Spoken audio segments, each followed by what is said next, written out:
je pense à ce voyage de Paris. Vers un château de campagne.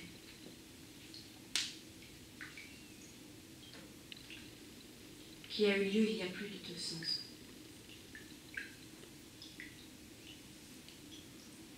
Le voyage de Madame de T.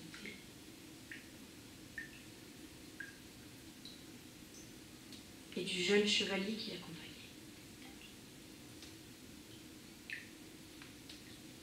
C'est la première fois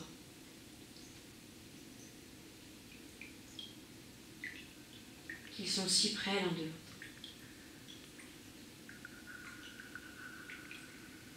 Et l'indicible ambiance sensuelle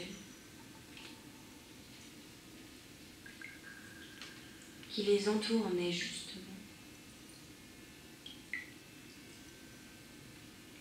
de la lenteur de la cadence, balancée,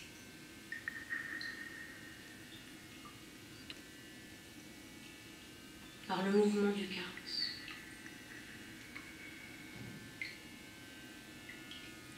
Les deux corps se touchent.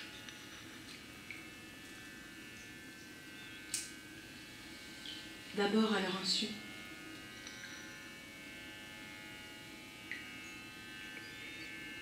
Puis à leur su.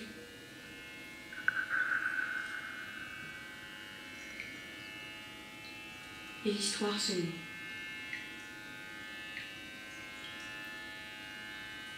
Après un voyage doux et agréable.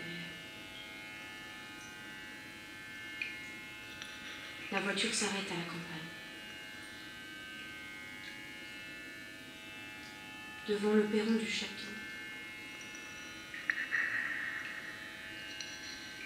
Où une maussade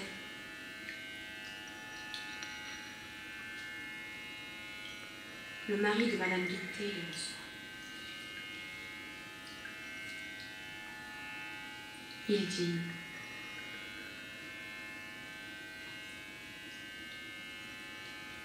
À 3.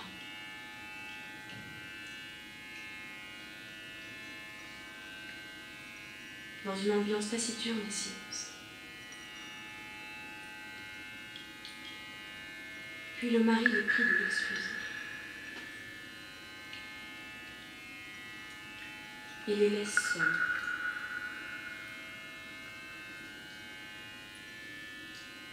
À ce moment,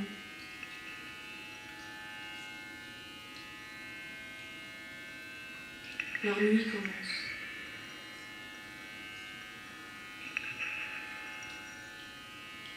Une nuit composée comme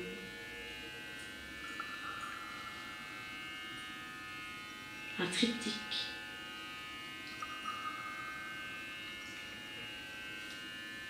Une nuit tel un parcours en 3 étapes.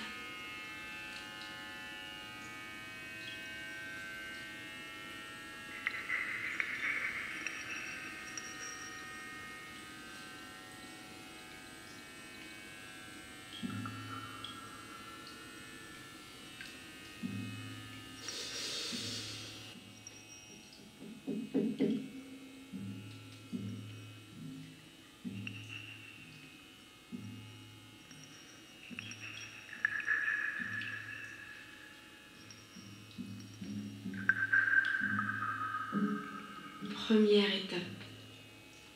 Ils se promènent, les bras entrelacés, conversent, puis trouvent un banc sur la pelouse et s'assoient.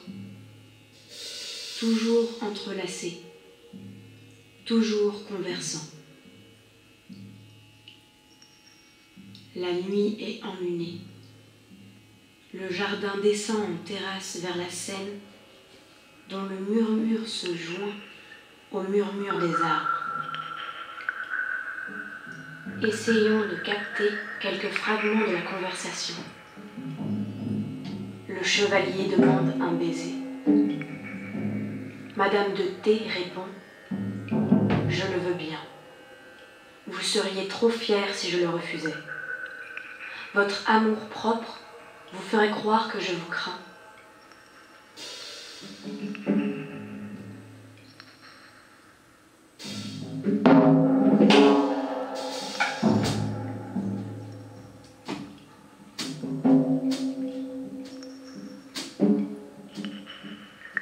la fin de la première étape de leur nuit. Le baiser qu'elle avait accordé au chevalier pour qu'il ne se sente pas trop fier a été suivi d'un autre.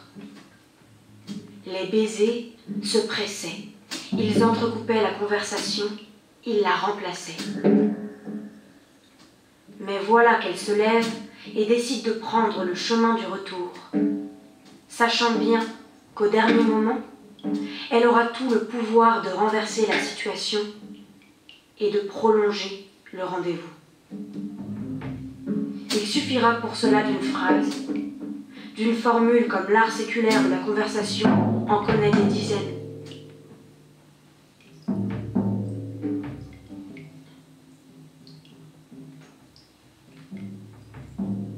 La conversation est renouée et ils s'éloignent à nouveau du château par un chemin qui, cette fois-ci, les mènera sans embûche à l'étreinte d'amour. Je la vois conduire le chevalier à travers la nuit enlumée. Maintenant, elle s'arrête et lui montre les contours d'un toit se dessinant devant eux dans la pénombre. Ah, de quel moment voluptueux a-t-il été témoin, ce pavillon?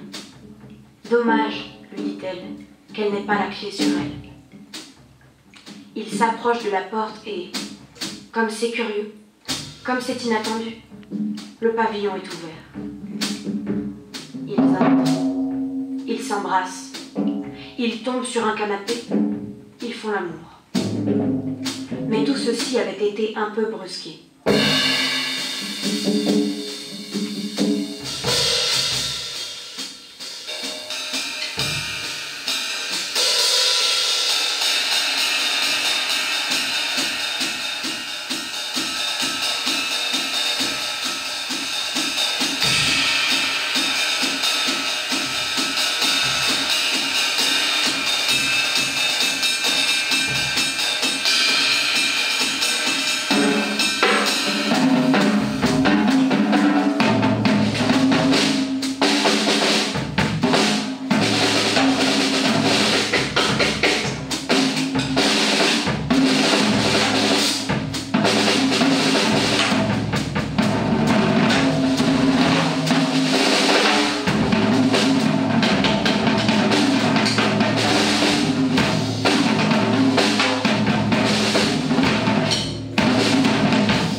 Elle a prémédité l'intermède au pavillon, tel un intermède pour freiner, étouffer la vitesse prévisible et prévue des événements, afin que, la troisième étape venue, dans un décor nouveau, leur aventure puisse s'épanouir dans toute sa splendide lenteur.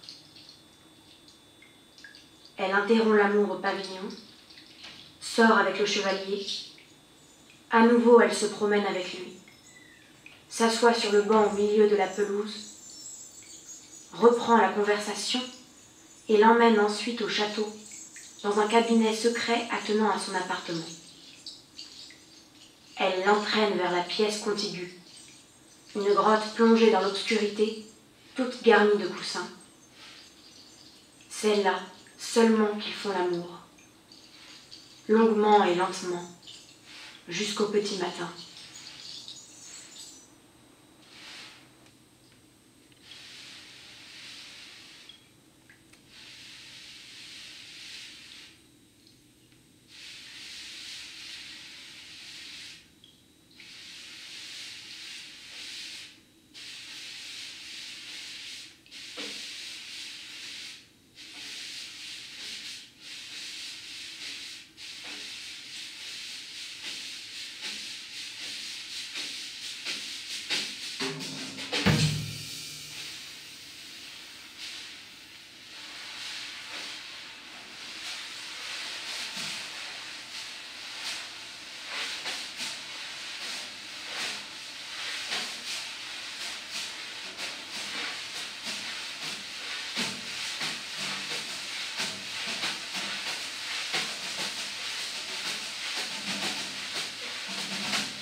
ralentissant la course de l'heure.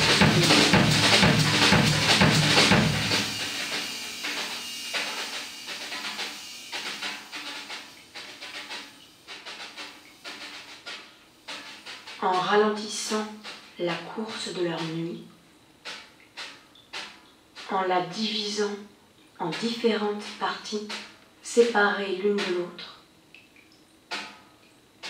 Madame de T a su faire apparaître le menu laps de temps qui leur était imparti comme une petite architecture merveilleuse, comme une forme. Imprimer la forme à une durée, c'est l'exigence de la beauté, mais aussi celle de la mémoire. Car ce qui est informe est insaisissable, immémorisable. Il y a un lien secret entre la lenteur et la mémoire, entre la vitesse et l'oubli.